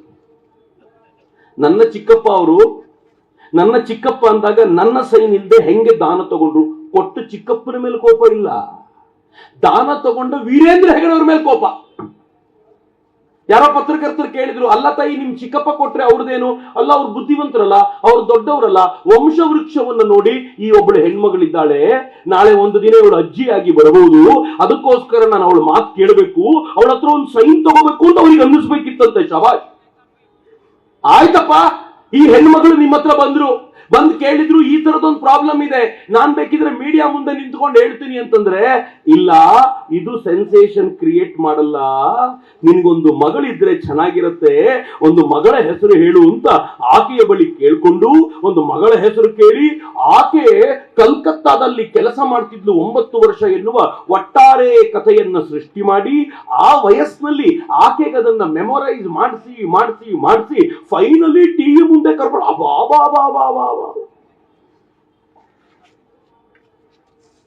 ನನ್ಗೆ ಗೊತ್ತಿಲ್ಲ ಯಾವಾಗ ಹೇಳಿದ್ನೋ, ಆ ಮಾಸ್ಕ್ ಮ್ಯಾನ್ ಒಂದ್ಸಲ ಹೇಳಿದ ಅಂತ ಒಂದು ಚಾನೆಲ್ ಅಲ್ಲಿ ಬಂತು. ಇವರೆಲ್ಲ ಪದೇ ನನಗೆ ಹೇಳಿದ್ರು, ಹಳ್ಳದಲ್ಲಿ ಇದೆ ಅಂತ ಹೇಳು, ಅಲ್ಲಿ ಹುಡುಕ್ಲಿ ಅವರು ಅಂತ ಹೇಳು ಅಂತ. ನನ್ಗೆ ಧೈರ್ಯ ಇರಲಿಲ್ಲ. ಕೊನೆಗೆ ಯಾವಾಗ ಅನನ್ಯ ಭಟ್ನ ತಾಯಿ ಬಂದು ಹೇಳ್ತೀನಿ ಅಂದ್ರು, ಆಗ ನನಗೆ ಧೈರ್ಯ ಬಂತು ಅಂತ. ಇವನಿಗೆ ಧೈರ್ಯ ತುಂಬಲಿಕ್ಕೆ ಅವಳಿಗೆ ಧೈರ್ಯ ತುಂಬಲಿಕ್ಕೆ ಇವನು. ಆದ್ರೆ ನಾವು ಹೆಂಗಿದ್ವಿ ಗೊತ್ತಾ? ನಾವು ಕಾದು ನೋಡುವ ತಂತ್ರ ಅನುಸರಿಸ್ತಾ ಇದ್ವಿ. ಬಹಳ ಬುದ್ಧಿವಂತರು. ಈ ರಾಮರಾವಣರ ಯುದ್ಧ ನಡೆಯುವಾಗ ದೇವತೆಗಳ ರೋಲ್ ನಮ್ದು. ಅವ್ರು ಜೈ ಅಂತಿದ್ರಂತೆ ಯುದ್ಧದ ಉದ್ದಕ್ಕೂ. ಯಾರಿಗೆ ಅಂತ ಹೇಳ್ತಿರ್ಲಿಲ್ಲ. ರಾಮ ಗೆದ್ರೆ ರಾಮನಿಗೆ ಜೈ ಅಂತ ಕೊನೆಯಲ್ಲಿ ಸೇರಿಸೋದು, ರಾವಣ ಗೆದ್ದು ಬಿಟ್ರೆ ರಾವಣನಿಗೆ ಜೈ ಅಂತ ಹೇಳುದು. ಹಂಗೇ ಕೂತು ನೋಡ್ತಾ ಇದ್ವಿ. ಯೋಚನೆ ಮಾಡಿ ಮಿತ್ರರೇ, ನಾನು ಇವತ್ತು ನಿಮ್ಮನ್ನು ಓಪನ್ ಪ್ರಶ್ನೆ ಕೇಳಬೇಕು. ಅಕಸ್ಮಾತ್ ಆ 13 ಹೊಂಡಗಳಲ್ಲಿ ಒಂದಾದ್ರೂ ಹೊಂಡದಲ್ಲಿ ಒಂದು ಹೆಣ್ಣು ಮಗಳದ್ದೇನಾದ್ರೂ ಸ್ಕೆಲಿಟನ್ ಸಿಕ್ಕಿದ್ದಿದ್ರೆ, ಯಾವ ಟಿವಿ ಮಾಧ್ಯಮಗಳಾದ್ರೂ ಅನನ್ಯ ಭಟ್ ಯಾರು ಅಂತ ಹುಡುಕಾಡುವ ಪ್ರಯತ್ನ ಮಾಡ್ತಿತ್ತ? ಯಾರು ಮಾಡ್ತಾ ಇರಲಿಲ್ಲ ರೀ. ಅನನ್ಯ ಭಟ್ ಕೇಸ್ ಜೊತೆ ಸೇರ್ಕೊಂಡ್ಬಿಡ್ತಿತ್ತು. ಇಡೀ ಧರ್ಮಸ್ಥಳದ ಮೇಲೆ ಅನನ್ಯ ಭಟ್ ಅನ್ನುವಂತ ಹುಟ್ಟೇ ಇಲ್ಲದ ಹೆಣ್ಣು ಮಗಳ ಒಂದು ರೇಪಿನ ಕಥೆ ಜೊತೆ ಸೇರ್ಕೊಂಡ್ಬಿಡ್ತಿತ್ತು. ಸಮೀರ್ ಆ ಮುಲ್ಲಾನಿಗೆ ಇನ್ನೊಂದಷ್ಟು ವ್ಯೂಗಳು, ಅಬ್ಬಾ ಎಂಥ ಕೇಸನ್ನ ಹೊರಗಾಕದೆ ಅಂತ. ಈಗ ಜನ ಕೇಳ್ತಾರೆ, ಅಯೋಗ್ಯ ಯಾವ ಧೈರ್ಯದ ಮೇಲೆ ಈ ಸುಳ್ಳನ್ನು ಹೇಳಿದೆ ಅಂತ ಈಗ ಪ್ರಶ್ನೆ ಮಾಡ್ಲಿಕ್ಕೆ ನಿಂತಿದ್ದಾರಲ್ಲ. ಯಾರು ನಮಗೆ ಈ ಪ್ರಶ್ನೆ ಮಾಡುವ ತಾಕತ್ತನ್ನ ತಂದುಕೊಟ್ಟ ಅಂತಂದ್ರೆ, ನಿಸ್ಸಂಶಯವಾಗಿ ಅಣ್ಣಪ್ಪನೇ ತಂದುಕೊಟ್ಟಂತ ತಾಕತ್ತಿದೆ ಮಿತ್ರೆ. ಅನುಮಾನ ಇಟ್ಕೋಬೇಡಿ, ಕಾಂತಾರದ ಮಾತು ಸತ್ಯ. ನೀನು ಇಲ್ಲಿ ಏನು ಮಾಡ್ತೀಯೋ ಮಾಡು, ನ್ಯಾಯಾಲಯದ ಮೆಟ್ಟಿಲ ಮೇಲೆ ನಿನ್ನ ತೀರ್ಮಾನ ನಾನು ಮಾಡ್ತೀನಿ ಅಂತ ಅಣ್ಣಪ್ಪ ಹೇಳಿದ್ರೆ ಯಾವನದನ್ನು ಮೀರ್ಲಿಕ್ಕೆ ಸಾಧ್ಯವಾಗುತ್ತೆ ಹೇಳಿ? ಅಣ್ಣಪ್ಪ ಮುಂದೆ ನಿಂತಾರಿ. ಅಣ್ಣಪ್ಪ ನಮ್ಮನ್ನು ನೋಡ್ದ. ಮಂಜುನಾಥನಿಗೋಸ್ಕರ ಮೊದಲು ಕಾದ. ನಿನ್ನ ಸೇವೆ ಶ್ರದ್ಧೆಯಿಂದ ಮಾಡಿದ್ರು, ನೀನೇ ಕಾಪಾಡು. ನಮ್ಮಲ್ಲಿ ವಿಚಿತ್ರ ಇದೆ. ನಮ್ಮ ದಕ್ಷಿಣ ಕನ್ನಡದಲ್ಲಿ ಒಂದು ಮಾತಿದೆ, ದೇವರು ಬೇಕಿದ್ರೆ ಬಿಟ್ಟು ಬಿಡುತ್ತಾರೆ, ದೈವ ಬಿಡೋದಿಲ್ಲ ಅಂತ. ಮಂಜುನಾಥನಿಗೆ ಅನಿಸಿರ್ಬೋದು, ಎಲ್ಲ ನಮ್ಮವರೇ, ಕೈಗೆ ಕೇಸರಿ ಕಟ್ತಾರೆ, ಶಾಲ್ ಹಾಕ್ತಾರೆ, ಹಿಂದೆ ಹೆಡ್ಗೆವಾರರು ಗುರೂಜಿ ಫೋಟೋ ಇಟ್ಟಿರ್ತಾರೆ, ಎಲ್ಲ ನಮ್ಮವರೇ, ಪಾಪ ಕಠಿಣ ಶಿಕ್ಷೆ ಕೊಡೋದು ಬೇಡ. ಹೇಗಿದ್ರು ವೀರೇಂದ್ರ ಹೆಗಡೆ ಅವರು ಸಮಾಧಾನ ಚಿತ್ತರಾಗಿದ್ದರಿಂದ ಸುದೀರ್ಘ ಕಾಲ ಇದನ್ನ ತಾಳ್ಕೊಳ್ಬಲ್ರು ಅಂತ ಮಂಜುನಾಥ ಸುಮ್ನಿದ್ನೇನೋ. ಅಣ್ಣಪ್ಪ ನೋಡಿದ ನೋಡಿದ ನೋಡಿದ, ನೀ ಸುಮ್ನಿರು, ಆದ್ರೆ ನಾನು ಸುಮ್ನಿರೋದಿಲ್ಲ, ಈಗ ನನ್ನ ಆಟ ತೋರಿಸ್ತೀನಿ ಅಂತ ಎಂತ ಆಟ ತೋರಿದ ಅಂತಂದ್ರೆ ಇಡೀ ಮಂಜುನಾಥನ ಆ ವೈಭವ ಪುನರ್ ಪ್ರತಿಷ್ಠೆಯಾಗುವಂತ ಹಂತಕ್ಕೆ ಬಂತಲ್ಲ, ಆ ಹಂತಕ್ಕೆ ತಂದು ನಿಲ್ಸಿದ್ರಲ್ಲ. ಮಿತ್ರ, ನಾನು ಕೆಲವರನ್ನ ಈ ಸಂದರ್ಭದಲ್ಲಿ ನೆನಪಿಸ್ಕೊಳ್ಳದೆ ಹೋದ್ರೆ ಅನ್ಯಾಯ ಆಗತ್ತೆ. ನಾನು ಮೊದಲಿಗೆ ಮೋಹನ್ ಬೋಳಂಗಡಿ ಅವರನ್ನ ಮಾತನಾಡಿಸಿದ್ದು ಒಟ್ಟಾರೆ ಈ ಘಟನೆಗೋಸ್ಕರ. ಮೋಹನ್ ಬೋಳಂಗಡಿ ನಾನು ಬರ್ಲಿಕ್ಕೆ ಹೇಳಿದ್ದೆ, ಬಂದಿದ್ರೆ ಅವರಿಗೆ ನಾನು ಧನ್ಯವಾದ ಸಮರ್ಪಿಸ್ತೀನಿ. ಯಾವ ಕಾಲದಿಂದಲೂ ಮಜಾ ಏನು ಗೊತ್ತೇನು, ಮೋಹನ್ ಬೋಳಂಗಡಿ ಅವರ ವಿಶೇಷ ಏನು ಅಂತಂದ್ರೆ, ನಾನು ಮೊದಲನೇ ಬಾರಿಗೆ ಈ ಕೇಸನ್ನು ಕೇಳಲಿಕ್ಕೆ ಹೋದಾಗ ಮೋಹನ್ ಬೋಳಂಗಡಿ ಅವರೇ ಆ ಕೇಸ್ ಏನು ಅಂದ್ರೆ ಆ ಕೇಸಿನ ಡೇಟು, ಆ ಕೇಸ್ ಆಗಿದ್ದಲ್ಲಿ, ಯಾರು ಮಾಡಿದ್ದು, ಹೇಗ್ ಮಾಡಿದ್ದು, ಪ್ರತಿಯೊಂದು ವಿವರವನ್ನ ಕಣ್ಣಿಗೆ ಕಟ್ಟುವಂತ ಎಕ್ಸ್ಪ್ಲೇನ್ ಮಾಡ್ತಿದ್ರು. ಇವ್ರ ವಿಡಿಯೋಗಳನ್ನು ನೋಡಿದ ನಂತರ ಯಾವ ಪ್ರಶ್ನೆ ಕೇಳಿ ಮೋಹನ್ ಬೋಳಂಗಡಿ ಅವ್ರ ಹತ್ರ ಉತ್ತರ ಇರ್ತಿತ್ತು. ನನಗನ್ನಿಸ್ತು, ಮೋಹನ್ ಬೋಳಂಗಡಿ ಅವರೇ ನೀವು ಬೀದಿಗೆ ಬಂದು ಮಾತನಾಡ್ಬೇಕ್ರಿ, ನನಗೆ ಚೆನ್ನಾಗಿ ಮಾತನಾಡ್ಲಿಕ್ಕೆ ಬರೋದಿಲ್ಲ ಸರ್ ಅಂತಿದ್ರು. ಆದ್ರೆ ಯಾರ್ಯಾರು ಮಾತನಾಡ್ತಾರೋ ಅವ್ರಿಗೆ ಹಿಂದೆ ನಿಂತು ಸೈಲೆಂಟ್ ಆಗಿ ಶಕ್ತಿ ತುಂಬಿದ ಬೋಳಂಗಡಿ ಅವರೇ, ಸೆಲ್ಯೂಟ್ ನಿಮಗೆ. ಅಫ್ಕೋರ್ಸ್ ವಸಂತರ ಬಗ್ಗೆ ತುಂಬಾ ಬಾರಿ ಚರ್ಚೆ ಆಗಿದೆ. ನಾನು ಬಹಳ ಹೆಮ್ಮೆಯಿಂದ ಹೇಳ್ತೀನಿ, ನಾವೆಲ್ಲರೂ ಯಾರು, ಅಫ್ಕೋರ್ಸ್ ಅದು ಧರ್ಮಸ್ಥಳಕ್ಕೆ ಸೀಮಿತವಾಗಿರುವಂತದ್ದು, ದಕ್ಷಿಣ ಕನ್ನಡಕ್ಕೆ ಸೀಮಿತವಾಗಿರುವಂತದ್ದು ಅಂತ ನಾವ್ ಯಾರು ತಲೆನೇ ಹಾಕದೆ ಹೋದಾಗ ಆವತ್ತು ಅದಕ್ಕೆ ಬಂದು ಆವತ್ತಿನಿಂದ ಇವತ್ತಿನವರೆಗೂ ಮೋರ್ಚಾ ಬಲವಾಗಿ ಹಿಡಿದು, ನಂಗೆ ಚೆನ್ನಾಗಿ ಗೊತ್ತಿದೆ. ನಾನು ಅವ್ರ ಜೊತೆ ಒಂದು ಇಂಟರ್ವ್ಯೂ ಮಾಡುವಾಗ ಕೇಳ್ತಿದ್ದೆ, ವಸಂತರೇ ನೀವು ಇನ್ನೊಂದು ಕೊಲೆ ಪ್ರಕರಣ ತೆಗೆದುಕೊಂಡು ಬಂದ್ರೆ ಏನ್ ಮಾಡ್ತೀರಾ? ಏನ್ ಮಾಡೋದು ಚಕ್ರವರ್ತಿ ಅವರೇ?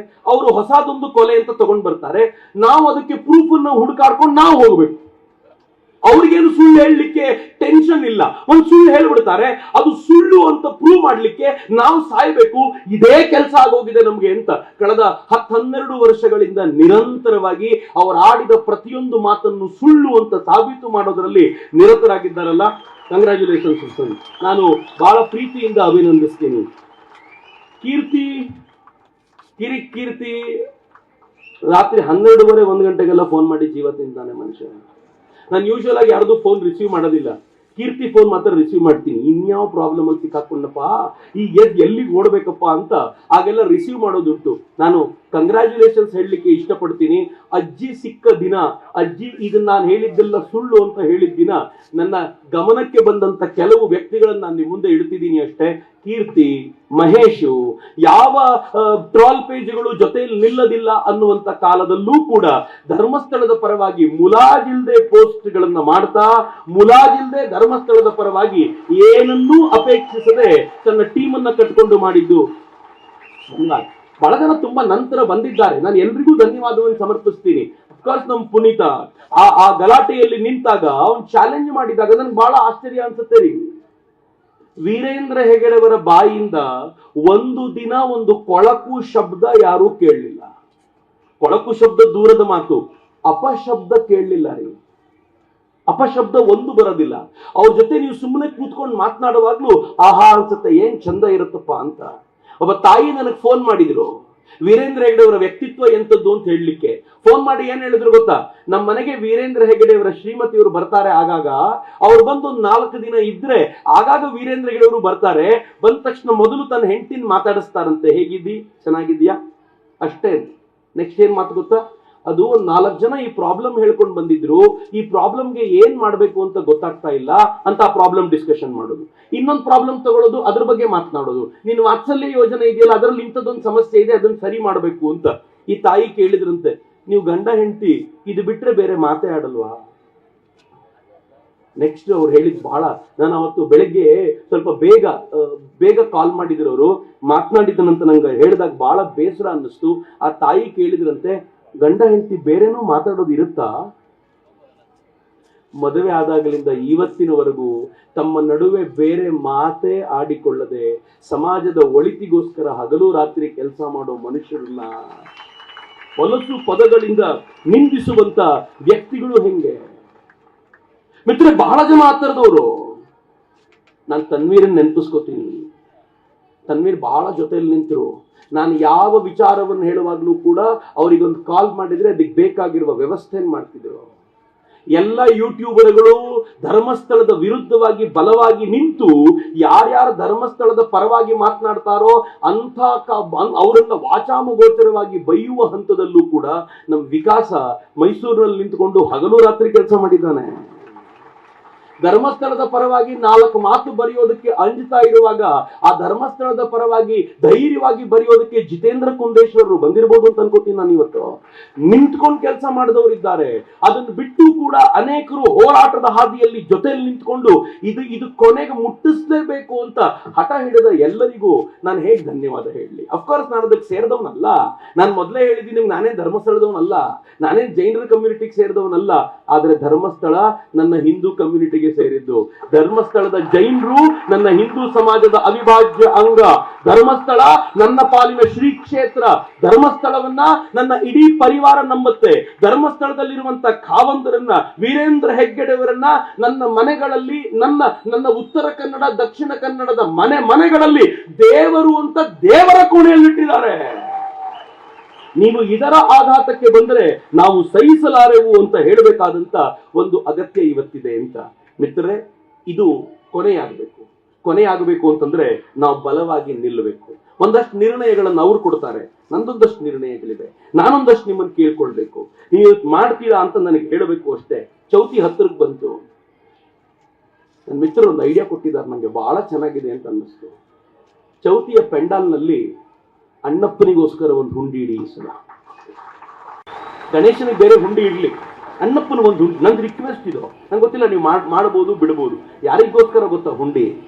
ಅಯ್ಯೋ, ನಾನು ತಪ್ಪು ತಿಳ್ಕೊಂಡ್ಬಿಟ್ಟಿದ್ದೆ, ಹೆಂಗೆ ಈಗ ಸರಿ ಮಾಡೋದು ಇದನ್ನ ಅಂತ ಊರೂರಲ್ಲಿ ಅನ್ಕೊಳ್ತಿರ್ತಾರಲ್ಲ, ಅವ್ರಿಗೆ ಹೇಳಿ ಈ ಹುಂಡಿಗೆ ಹಣ ಹಾಕಿ ಇದನ್ನ ಅಣ್ಣಪ್ಪನಿಗೆ ಮುಟ್ಟಿಸ್ತೀವಿ. ಅಣ್ಣಪ್ಪ, ನಮ್ ಜನ ಒಳ್ಳೆಯವರು, ಹಿಂಗಾಗಿ ತಪ್ಪು ತಿಳ್ಕೊಂಡಿದ್ದಾರೆ, ಕೋಪಿಸ್ಕೊಳ್ಬೇಡ ಅಂತ ಒಂದು ಹುಂಡಿ ಇಟ್ಟು ಆ ಹುಂಡಿಯಲ್ಲಿ ಹಣ ಕಲೆಕ್ಟ್ ಮಾಡಿ. ಎಲ್ರಿಗೂ ಹೇಳಿ, ಈ ಹುಂಡಿಯಲ್ಲಿ ನಿಮ್ಮ ಮನಸ್ಸಿನಲ್ಲಿ ಲವಲೇಶದಷ್ಟಾದರೂ ಧರ್ಮಸ್ಥಳದ ಕುರಿತಂತೆ ಅಪಚಿಂತನೆ ಬಂದಿದ್ರೆ, ವೀರೇಂದ್ರ ಹೆಗಡೆಯವರ ಕುರಿತಂತೆ ಕೆಟ್ಟ ಆಲೋಚನೆ ನಿಮ್ಮೊಳಗೆ ಬಂದಿದ್ರೆ ಆ ಹುಂಡಿಯಲ್ಲಿ ತಂದು ಹಣ ಹಾಕಿ ಅಂತ ಎಲ್ಲೆಲ್ಲಿ ಚೌತಿಯಲ್ಲಿ ಇಟ್ಟಿರ್ತೀರೋ ಒಂದು ಸಣ್ಣ ಹುಂಡಿ ಇಡಿ. ಯಾವ ಹಣ ಕಲೆಕ್ಟ್ ಆಗುತ್ತೋ ಆ ಹಣವನ್ನು ತೆಗೆದುಕೊಂಡು ಧರ್ಮಸ್ಥಳಕ್ಕೆ ಹೋಗೋಣ. ಧರ್ಮಸ್ಥಳದಲ್ಲಿ ಅಣ್ಣಪ್ಪನ ಮುಂದೆ ಇಟ್ಟು ನಮ್ಮ ಜನ ಬಹಳ ಒಳ್ಳೆಯವರಪ್ಪ, ಧರ್ಮಸ್ಥಳದ ಕ್ಷೇತ್ರಕ್ಕೋಸ್ಕರ ಜೊತೆ ನಿಂತಿದ್ದಾರೆ ಅಂತ ಹೇಳುವ ಪ್ರಯತ್ನ ಮಾಡೋಣವಾ? ಇದನ್ನ ಮಾಡೋಣವಾ? ನಾನು ನಮ್ಮ ಗಣೇಶನಿಂದಲೇ ಶುರು ಮಾಡ್ತೀನಿ. ನಮ್ಮ ಗಣೇಶನ ಮುಂದೆ ಹುಂಡಿ ಇಡ್ತೀವಿ. ಅಫ್ಕೋರ್ಸ್ ನಾನಾಗ್ಲಿ, ನಮ್ಮ ಯಾವ ಕಾರ್ಯಕರ್ತರಾಗ್ಲಿ ಒಂದೇ ಒಂದು ದಿನವೂ ಕೂಡ ಅಪನಂಬಿಕೆಯಿಂದ ಇದ್ದವರಲ್ಲ. ಸ್ಟಿಲ್ ಯಾವತ್ತಾದ್ರೂ ಒಂದು ಸಣ್ಣದ್ದು ನುಸುಳಿರಬಹುದು ಎನ್ನುವಂತ ಅನುಮಾನ ಇದೆಯಲ್ಲ, ಅದನ್ನು ಪ್ರಾಯಶ್ಚಿತ್ತದ ಮೂಲಕ ಕ್ಲಿಯರ್ ಮಾಡ್ಕೊಳ್ಳಿಕ್ಕೆ ನಾನು ಸಿದ್ಧವಾಗಿದ್ದೀನಿ. ನಂದು ಇನ್ನೊಂದು ಅಪೇಕ್ಷೆ ಇದೆ. ನಂಗೆ ಗೊತ್ತಿಲ್ಲ, ವಸಂತರು, ಮಹೇಶು, ನಮ್ಮ ಪುನೀತು, ಎಲ್ಲರೂ, ಕೀರ್ತಿ, ಎಲ್ಲರೂ ನಡೆಸ್ಕೊಡ್ಬೇಕು ಅಂತ. ನಾವೆಲ್ಲರೂ ಒಂದು ಪಾದಯಾತ್ರೆ ಮಾಡ್ಬೇಕ್ರಿ. ಒಂದು ಪಾದಯಾತ್ರೆ ಮಾಡೋಣ. ಇವತ್ತು ಬೆಂಗಳೂರಿನಲ್ಲಿ ಸೇರಿದ್ವಲ್ಲ, ಬೆಂಗಳೂರಿನಿಂದ ಹೊರಡಬೇಕು. ದಾರಿ ಯುದ್ಧಕ್ಕೂ ಕೂಡ ಜನರನ್ನ ಸೇರಿಸ್ಕೊಳ್ತಾ ಹೋಗಬೇಕು. ಒಂದು ಮಹಾಯಾತ್ರೆ ಆಗಬೇಕು. ಜೈಲಿನಿಂದ ಬಿಡುಗಡೆಯಾಗಿ ಬಂದಾಗ 50-60 ಜನರಿದ್ರೆ ದೊಡ್ಡ ಮೆರವಣಿಗೆ ಅನ್ನೋರು,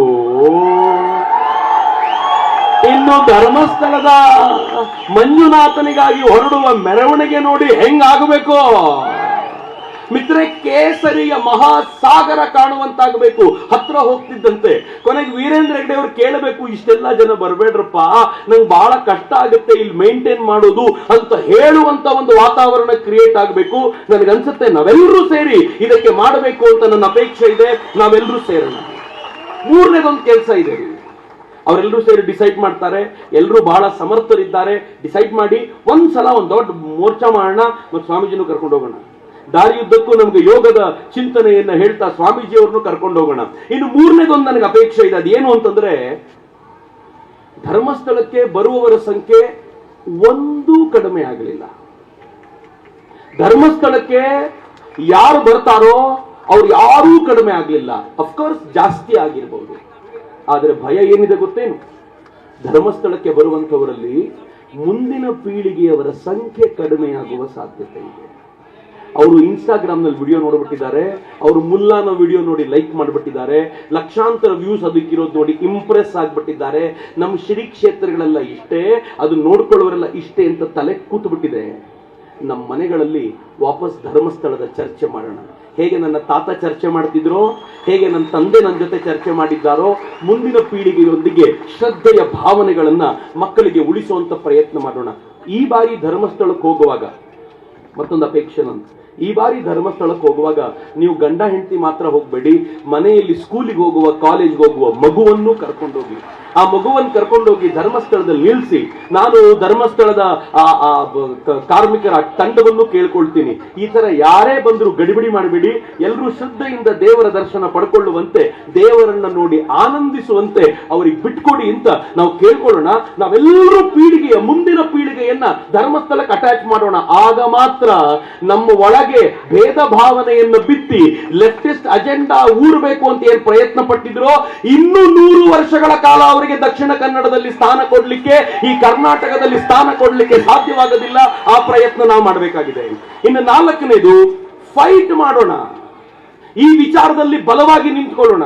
ನಾನು ಲಿಂಗಾಯತ ಅಲ್ಲ, ನಾನು ಗೌಡ ಅಲ್ಲ, ನಾನು ಜೈನ ಅಲ್ಲ, ನಾನು ಬೌದ್ಧ ಅಲ್ಲ, ನಾನು ಸಿಖ್ ಅಲ್ಲ, ನಾನು ಬ್ರಾಹ್ಮಣ ಅಲ್ಲ, ನಾನು ಹಿಂದೂ ಎನ್ನುವಂತ ದೃಷ್ಟಿಯಿಂದ ಇದರ ಮೇಲೆ ಇರುವಂತ ಆಘಾತಕ್ಕೆ ಬಲವಾಗಿ ಪ್ರತಿರೋಧ ಒಡ್ಡುವಂತ ಪ್ರಯತ್ನವನ್ನ ಮಾಡಿದ್ರೆ ನನಗನ್ಸುತ್ತೆ ನಾವು ಗೆದ್ದೇ ಗೆಲ್ತೀವಿ ಅಂತ. ನನ್ನ ಮಾತನ್ನು ಮುಗಿಸೋಕ್ಕಿಂತ ಮುಂಚೆ ಒಂದೇ ಒಂದು ಮಾತು ಹೇಳಲಿಕ್ಕಿದೆ ಮಿತ್ರರೇ, ಹೇಳಿದ್ದನ್ನು ಪುನರುಚ್ಚರಿಸ್ತೀನಿ, ನೆನ್ಪಿಟ್ಕೊಳ್ಳಿ. ಯಾರಾದರೂ ಹಿಂದೂ ಧರ್ಮವನ್ನ ಹೊಗಳಿದ್ರೆ ಕಣ್ಣು ಮುಚ್ಕೊಂಡು ಅಕ್ಸೆಪ್ಟ್ ಮಾಡಿ.